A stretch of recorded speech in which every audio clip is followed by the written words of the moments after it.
Yesus, haleluya Yesus. Mari Bapak Ibu dan jemaat yang terkasih, kita mempersiapkan hati kita pada hari ini untuk kita menyembah dan memuliakan Tuhan. Karena kita percaya Tuhan selalu menolong setiap kita. Tuhan selalu menjaga setiap langkah kita. Bahkan sehelai di rambut pun tidak akan terjatuh tanpa seizin Tuhan. Haleluya. Syukur Tuhan, syukur Allah.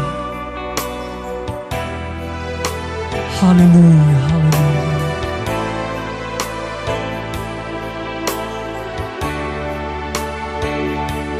Mari kita bersama-sama nyanyikan pujian ini. Musim akan selalu berganti,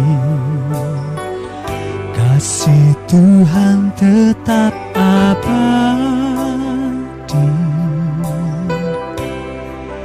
tak akan berubah sampai selamanya. Ku tetap percaya, ku yakin Tuhan memberkati, ku yakin Tuhan melindungi. Burung di udara Tuhan pelihara, karena kasih-Nya. Tuhan selalu menolongku, selalu menjagaku. Sehelai di rambutku tak akan terjatuh tanpa seizin-Mu. Tuhan selalu menolongku, selalu menjagaku. Dia mengenyangkanku dan peliharaku seumur hidupku. Musim akan selalu berganti, kasih Tuhan tetap abadi, tak akan berubah sampai selamanya. Ku tetap percaya, ku yakin Tuhan memberkati, ku yakin Tuhan melindungi. Burung di udara Tuhan pelihara, karena kasih-Nya. Tuhan selalu menolongku, selalu menjagaku. Sehelai di rambutku tak akan terjatuh tanpa seizin-Mu. Tuhan selalu menolongku, selalu menjagaku. Dia mengenyangkanku dan peliharaku seumur hidupku. Tuhan selalu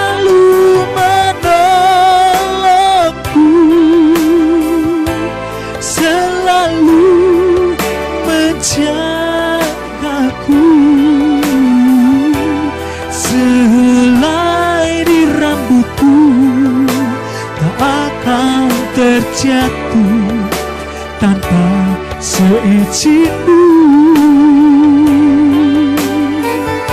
Tuhan selalu menolongku, selalu menjagaku. Dia mengenyangkanku dan peliharaku seumur hidupku.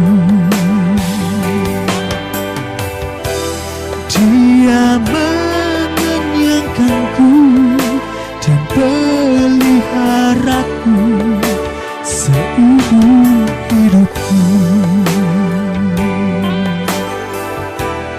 Dia mengenyangkanku dan peliharaku seumur hidupku.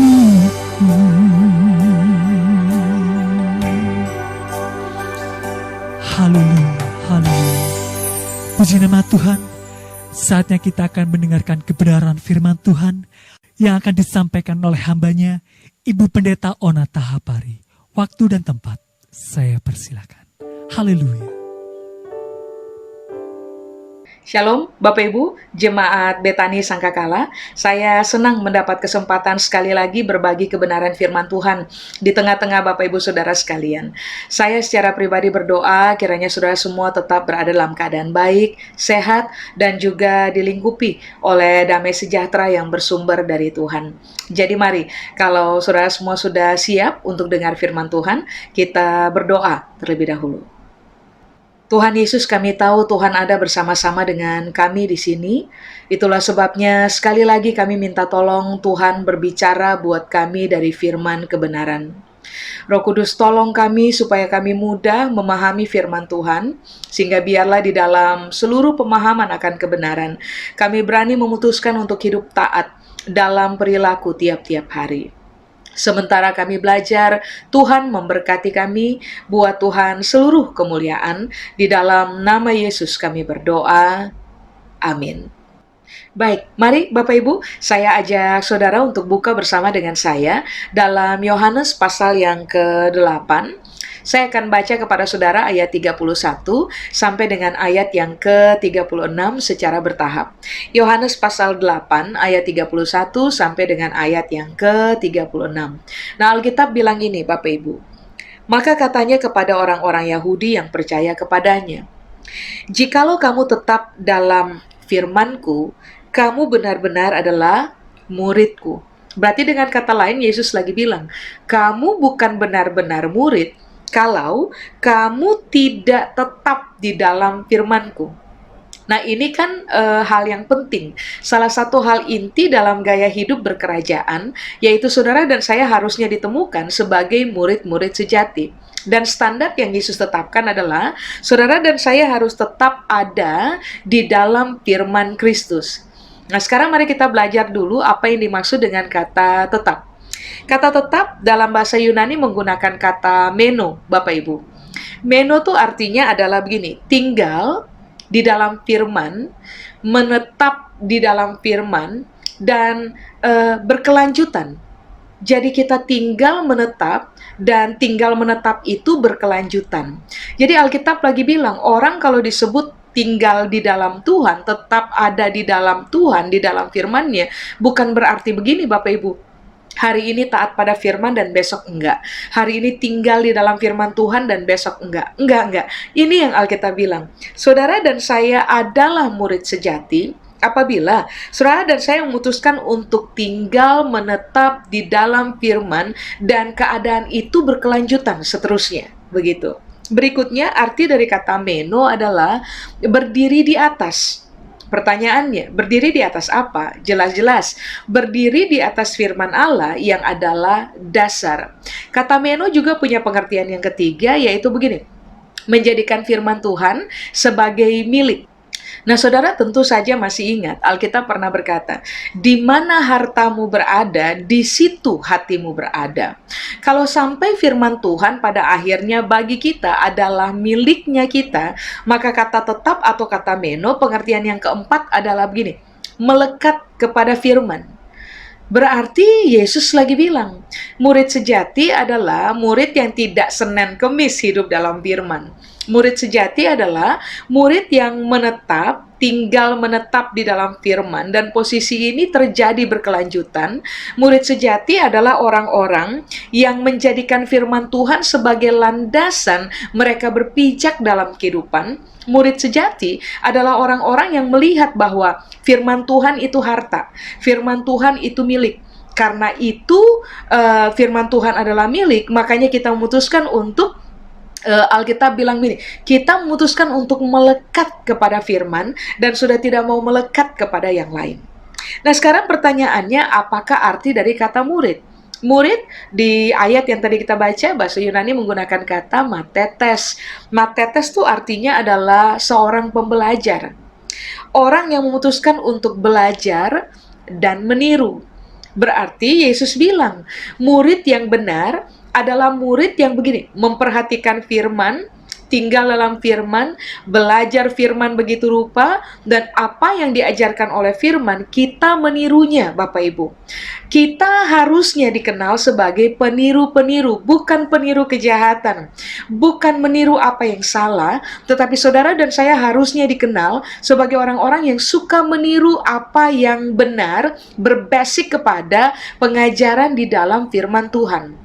Lalu, kemudian ini yang Alkitab bilang bahwa murid itu bukan sekedar menggunakan kata matetes, sebab kata murid juga dalam bahasa Yunani menggunakan kata mantano atau juga kata mateo. Murid itu artinya adalah begini, orang-orang yang belajar dan sangat terfokus untuk memahami kebenaran yang Tuhan ajar bagi mereka. Jadi, seorang murid sejati bukan hanya sekedar pembelajar biasa, tetapi orang-orang yang belajar dan sangat terfokus untuk memahami kebenaran yang diajarkan kepada mereka. Lalu begini, murid atau matetes atau mantano atau mateo, itu arti yang berikutnya adalah begini, orang-orang yang belajar. Memang yang pertama untuk paham, jelas. Tapi yang berikutnya, orang-orang yang belajar dengan cara mempraktekkan. Sehingga apa yang mereka praktekkan itu bisa berubah menjadi sebuah kebiasaan. Bayangkan, tadi kita sudah belajar bahwa kalau ada hal yang harus kita tiru dalam hidup, maka yang harus kita tiru adalah sebuah kebenaran. Murid sejati adalah orang-orang yang mempraktekkan kebenaran dalam perilaku mereka tiap-tiap hari, sehingga kebenaran itu bukan sekedar mengendap sebagai sebuah teori semata di dalam pemikiran kita, tetapi kebenaran yang kemudian saudara dan saya praktekkan dalam perjalanan kehidupan kita tiap-tiap hari, pada akhirnya akan berubah menjadi sebuah kebiasaan. Sesuatu yang dikerjakan berkali-kali di dalam kesadaran akan berubah menjadi kebiasaan. Pada akhirnya ketika saudara dan saya memutuskan untuk tetap tinggal di dalam firman, terfokus untuk menjadi seorang murid, maka percayalah, secara natural, dosa atau pelanggaran atau kejahatan atau kesalahan tidak akan mendapat peluang lagi untuk bermain secara leluasa dalam hidupnya kita, tidak akan mendapat peluang lagi untuk taking control, begitu, mengambil alih, mengendalikan kita punya hidup. Karena ternyata ini yang Alkitab bilang, ketika seorang murid sejati itu tinggal menetap di dalam kebenaran firman Allah, ujung-ujungnya yang akan terjadi adalah mereka akan memiliki kebiasaan atau gaya hidup benar yang akan taking control di dalam kehidupan kita adalah kebenaran itu sendiri. Sehingga pada akhirnya murid sejati akan ditemukan sebagai orang-orang yang bukan sekedar berbicara apa yang benar, bukan sekedar berpikir apa yang benar, tetapi tindakan-tindakan yang mereka ekspresikan dalam kehidupan tiap-tiap hari adalah sebuah tindakan benar. Amin. Nah, coba saudara lihat dengan saya di ayat yang ke-32. Ayat 32, Alkitab bilang, dan kamu akan mengetahui kebenaran, dan kebenaran itu akan memerdekakan kamu. Jelas-jelas ini yang Alkitab bilang dulu dari awal. Kamu harus tetap dalam firman-Ku. Tahapan berikutnya, kamu akan menjadi murid. Tahapan berikutnya, waktu kamu menjadi murid, seorang pembelajar, orang yang memang terfokus untuk memahami kebenaran, lalu kemudian mempraktekannya dalam hidup tiap-tiap hari. Alkitab bilang ini, waktu kamu jadi murid, kamu akan mengetahui kebenaran. Jadi Tuhan yang kita sembah, Bapak Ibu, adalah Tuhan yang sangat fair. Makanya kenapa ini kan yang Alkitab bilang, kamu ketok pintu, pintu kebuka. Kamu minta, kamu dapat. Kamu cari, kamu menemukan. Artinya, Tuhan sangat menghargai upaya kita untuk memutuskan tiap-tiap hari, tetap tinggal di dalam firman-Nya, lalu memutuskan untuk menjadi seorang pembelajar, menjadi seorang murid, menjadi orang yang betul-betul terfokus mau belajar untuk paham apa yang Tuhan ajar, dan di dalam pemahaman itu kita memutuskan untuk mempraktekannya. Nah, reward buat kita adalah, Alkitab bilang, siapapun yang menjadi murid, mereka akan mengetahui kebenaran. Nah, apakah kebenaran? Kata kebenaran yang digunakan pada ayat 32 itu menggunakan kata Yunani aletheia. Aletheia itu arti yang pertama adalah mencintai kebenaran, berbicara kebenaran, lalu penuh dengan kebenaran. Pengertian yang lain dari aletheia atau kebenaran adalah benar dalam realita objektif. Berarti Alkitab bilang, siapapun tinggal menetap dalam firman Kristus, mereka akan menjadi murid. Siapapun memutuskan untuk menjadi murid dan serius dengan realita itu, maka mereka akan mendapatkan privilege, kalau boleh saya bilang, hak istimewa dari Tuhan. Mereka akan mengetahui kebenaran. Artinya Alkitab bilang bahwa waktu saudara dan saya mengetahui kebenaran, saudara dan saya akan berubah hati, Pak, Ibu. Berubah cara berpikir. Kita akan ditemukan sebagai orang-orang yang mencintai kebenaran. Nah, mencintai kebenaran saja tidak. Kita akan menjadi orang-orang yang tadi saya sudah bilang dari awal. Orang-orang yang berbicara apa yang benar, membicarakan kebenaran, dan kita juga akan tambah lama akan mengalami kepenuhan kebenaran itu sendiri. Makanya tadi saya bilang di awal, bahwa siapapun tinggal dalam firman, siapapun memutuskan untuk jadi murid, nanti lihat saja, secara natural, pelanggaran, kejahatan, kesalahan dalam hidup mereka itu akan tersingkir, naturally. Karena semakin saudara dan saya menjadi murid yang mengetahui kebenaran, maka kebenaran itu akan memenuhi kehidupan saudara dan saya. Waktu saudara dan saya mengalami realita dipenuhi oleh kebenaran atau aletheia, Alkitab bilang begini, kita ini akan menjadi orang-orang yang hidup dalam kebenaran tetapi pada realita objektif.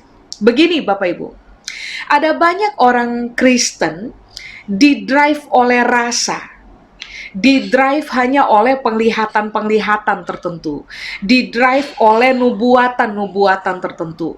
Nah, ini yang Alkitab ajarkan kepada kita. Saudara dan saya harus sangat mengakar di atas dasar firman Allah. Saudara dan saya harus melihat firman Allah sebagai miliknya kita. Dan karena alasan itu kita melekat hati, melekat cara berpikir kepada firman Tuhan. Kita tetap di dalam firman Tuhan, dan posisi itu akan terjadi berkelanjutan. Saudara dan saya akan menjadi murid jelas-jelas. Lalu karena kita menjadi murid dan mengetahui kebenaran, ini akan terjadi. Kita akan menjadi orang-orang yang sangat objektif. Kita tidak akan memberi diri kita didrive oleh perasaan semata, yang tadi saya bilang, didrive oleh penglihatan semata, didrive oleh nubuatan semata, enggak. Kita akan menjadi orang-orang yang sangat objektif, karena begini, firman Tuhan akan memberikan keseimbangan pada kemampuan saudara dan saya berpikir. Sehingga begini, kita akan menjadi orang-orang yang seimbang, Pak, Ibu. Subjektivitas itu akan membuat saudara dan saya selalu berat sebelah. Kalau nggak ekstrim kiri, selalu akan ekstrim kanan. Tetapi untuk semua murid yang pada akhirnya mengetahui kebenaran, yang terjadi pada mereka adalah mereka akan menjadi orang-orang yang sangat berpikir seimbang, objektif. Dari cara menilai sesuatu, cara memilih sesuatu, cara memilah sesuatu, cara memutuskan segala sesuatu, kita akan lebih ada pada posisi berdiri secara objektif. Kita tidak terbiasa atau kita tidak akan membiasakan diri kita menilai sesuatu hanya dari satu sisi. Orang-orang yang begini, menetap di dalam kebenaran, menjadi seorang murid, pada akhirnya mengetahui kebenaran, mereka akan menjadi orang-orang yang ulang-ulang, objektif. Realita dari objektivitas di dalam kita akan melatih kita untuk menilai segala sesuatu, melihat dari segala sudut. Bukan hanya satu sudut pandang, lihat dari beragam sudut. Supaya pada akhirnya yang tadi saya sudah bilang, kita tidak menjadi ekstrim. Kita seimbang.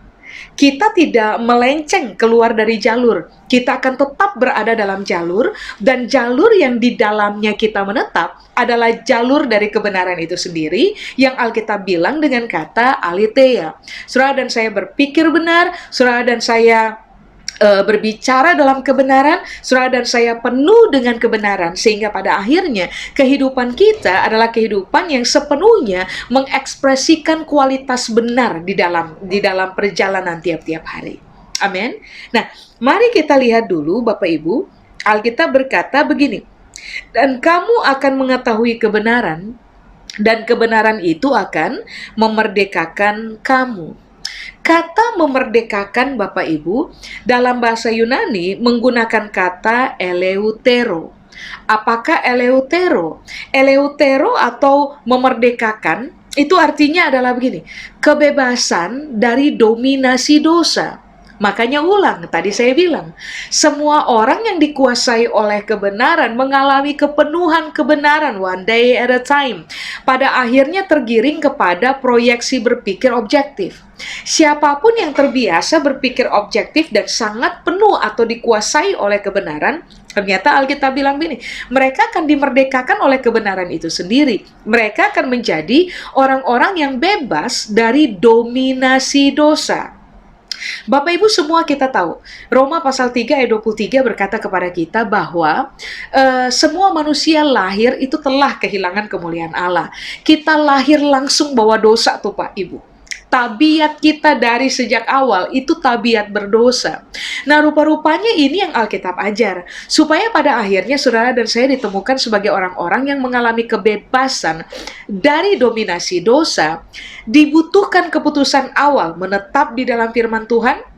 2, menjadi murid yang sejati tentu saja, lalu menjadi orang-orang yang terfokus belajar kebenaran, sampai kebenaran itu kita ketahui, kita memahaminya, kita membicarakannya, kita merenungkannya, kita penuh di dalam kebenaran. Baru cuma dengan cara itu Alkitab bilang, saudara dan saya akan bebas dari dominasi dosa. Apakah memerdekakan? Pengertian yang berikutnya adalah gini, saudara dan saya akan menjadi orang yang berhenti diperbudak oleh dosa dan pelanggaran. Bayangkan, kita merdeka dari dominasi dosa, itu juga artinya begini, kita sudah tidak lagi menjadi budak dari dosa dan pelanggaran. Ada banyak orang struggling, Bapak Ibu, bergumul begitu rupa, supaya mereka terbebas dari ikatan dosa tertentu. Ada orang-orang yang mengalami stres berkepanjangan, karena rupa-rupanya ini yang terjadi. Mereka tahu bahwa tindakan yang mereka kerjakan adalah sebuah pelanggaran. Mereka sadar betul setiap kali mereka melakukannya, mereka merasa bersalah, lalu datang pada Tuhan minta ampun, tapi ternyata bikin lagi dan bikin lagi dan bikin lagi, sehingga pada akhirnya dosa atau pelanggaran atau kesalahan itu seperti begini, sebuah ikatan yang kita diperbudak olehnya. Kita nggak bisa merdeka daripadanya. Nah, ini yang Alkitab ajar. Tetaplah tinggal dalam firman. Tetaplah jadi murid. Karena kalau saudara dan saya mengetahui kebenaran, ini yang Alkitab bilang, saudara dan saya akan berhenti menjadi budak. Saudara dan saya akan berhenti menjadi orang-orang yang didrive oleh dosa, pelanggaran, kejahatan, dan kesalahan itu sendiri. Amin. Pada akhirnya, arti dari kata memerdekakan artinya adalah begini, tidak lagi terikat. Makanya orang-orang yang betul-betul menjadi murid sesuai dengan standar yang Yesus ajar, mereka akan menjadi apa yang Alkitab bilang dalam bahasa Inggris, bilang begini, free indeed. betul-betul merdeka. Ini bukan merdeka setengah atau merdeka 3/4, tetapi Alkitab bilang, you are free indeed. Kamu totally, betul-betul merdeka. Merdeka dari seluruh ikatan yang membelenggu hidup kita, merdeka dari semua dominasi dosa, merdeka dari realita diperbudak oleh dosa itu sendiri. Makanya kalau ada orang yang bertanya begini, kenapa saya nggak bisa merdeka dari ini ikatan? Sederhana saja, mungkin saja kita tidak melakukan tahapan yang Yesus sudah ajar buat kita, start dari ayat 31 dan juga ada pada ayat 32. Nah, mari kita lihat dulu ayat 33. Di ayat 33 Alkitab bilang, jawab mereka, kami adalah keturunan Abraham dan tidak pernah menjadi hamba siapapun. Bagaimana engkau dapat berkata kamu akan merdeka? Nah, kata Yesus kepada mereka, ayat 34, Aku berkata kepadamu, sesungguhnya setiap orang yang berbuat dosa adalah hamba dosa. Bapak Ibu, dosa itu sengatnya seperti maut. Sulit kita berpisah dari dosa. Makanya untuk supaya saudara dan saya merdeka dari perhambaan dosa, kata yang tadi saya pakai, seperti yang Alkitab terjemahkan, dari bahasa aslinya, diperbudak oleh dosa, ternyata begini, menjadi murid sejati yang mengetahui kebenaran karena kita belajar sungguh-sungguh untuk memahami kebenaran, membuat saudara dan saya berhenti tuh, Bapak Ibu, berhenti diperbudak oleh dosa. Nah, kata hamba yang tertulis pada ayat 34 itu menggunakan kata doulos. Doulos sama dengan, baru saja saya bilang, budak dosa. Doulos sama dengan orang yang terikat pada dosa. Tadi saya sudah jelaskan. Doulos sama dengan orang yang menyerahkan diri kepada keinginan orang lain. Berarti kan ini yang Alkitab bilang. Sometimes in a while, saudara dan saya secara sadar dan sengaja menyerahkan diri kita untuk mengerjakan dosa atau pelanggaran itu sendiri. Secara ini yang Yesus bilang, bahwa waktu saudara dan saya memutuskan untuk tetap tinggal dalam firman, jadi murid, mengetahui kebenaran, belajar kebenaran, paham kebenaran, tiru kebenaran, sampai kebenaran berubah menjadi kebiasaan dalam keseharian kita, ternyata Alkitab bilang begini, saudara dan saya tidak akan lagi menjadi orang yang punya kebiasaan menyerahkan diri untuk mengerjakan kehendak dari orang lain, atau begini, tidak lagi menyerahkan diri untuk mengerjakan dosa yang adalah kehendak dari si jahat yang mau supaya kita bermain terus-menerus di dalamnya dan tidak merdeka. Apakah budak atau hamba atau doulos, pengertian yang terakhir adalah orang yang mengabdikan diri atau orang yang mengabaikan kepentingan yang lain dan terfokus kepada pengabdiannya begitu. Jadi kan Alkitab bilang begini, hamba dosa itu artinya adalah saudara memutuskan untuk mengabdi aja sama dosa dan mengabaikan kepentingan ilahi di dalam diri kita, mengabaikan kepentingan Tuhan di dalam diri kita. Makanya kenapa Alkitab bilang, harus menetap di dalam firman Allah, harus jadi murid, harus menjadi pembelajar, meniru apa yang benar, memilih untuk melatih diri hidup dalam kebenaran tiap-tiap hari, supaya pada akhirnya kebenaran itu sendiri memerdekakan saudara dan saya. Amin. Nah, di ayat 35 Alkitab bilang ini, dan hamba tidak tetap tinggal dalam rumah, tetapi anak tetap tinggal dalam rumah. Jadi, apabila anak itu memerdekakan kamu, itu yang tadi saya bilang, kamu benar-benar merdeka. Jadi, bagaimana cara Tuhan memerdekakan kita? Jelas-jelas kita tahu, Dia telah mengerjakan karya hebat di atas kayu salib, menyerahkan nyawanya untuk menebus pelanggaran dan kesalahan yang saudara dan saya buat, menggantikan posisi kita menjadi dosa, mati, tapi pada hari ketiga kita tahu Dia bangkit untuk menunjukkan bahwa dosa tidak punya kuasa atas Dia. Dosa tidak punya kuasa atas kebenaran. Dia bangkit, Dia menang atas dosa dan pelanggaran. Kemudian apa yang terjadi?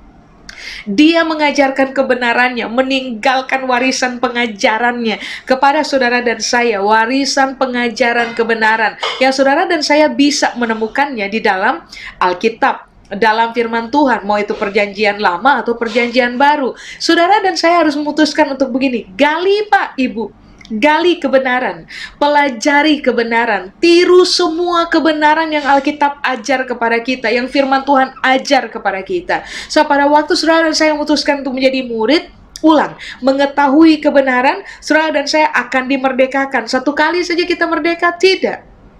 Saudara dan saya akan dimerdekakan, hari ini dimerdekakan, besok dimerdekakan, lusa dimerdekakan, terus-menerus, sampai pada akhirnya saudara dan saya tiba pada posisi you are free indeed.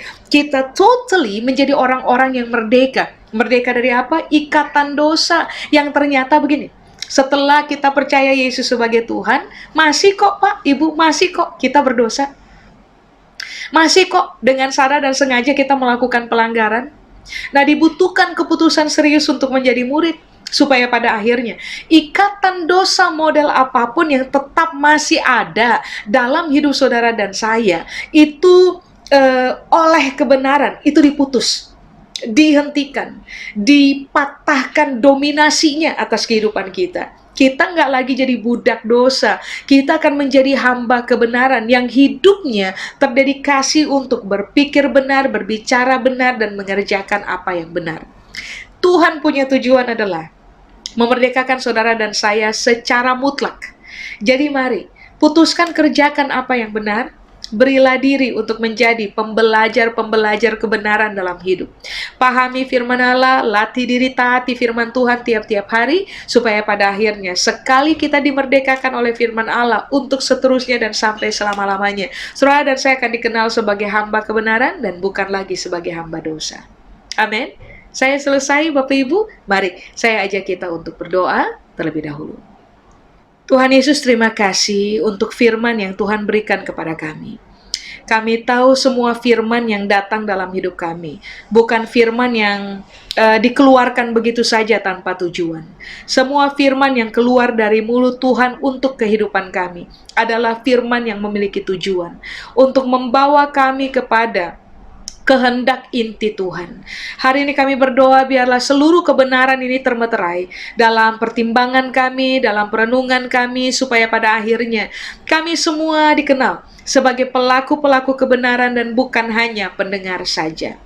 Secara pribadi hari ini saya berdoa untuk semua kami, kiranya Tuhan memberikan kepada kami hati yang haus dan lapar akan kebenaran, sehingga biarlah kami mencari firman Allah seperti orang mencari harta.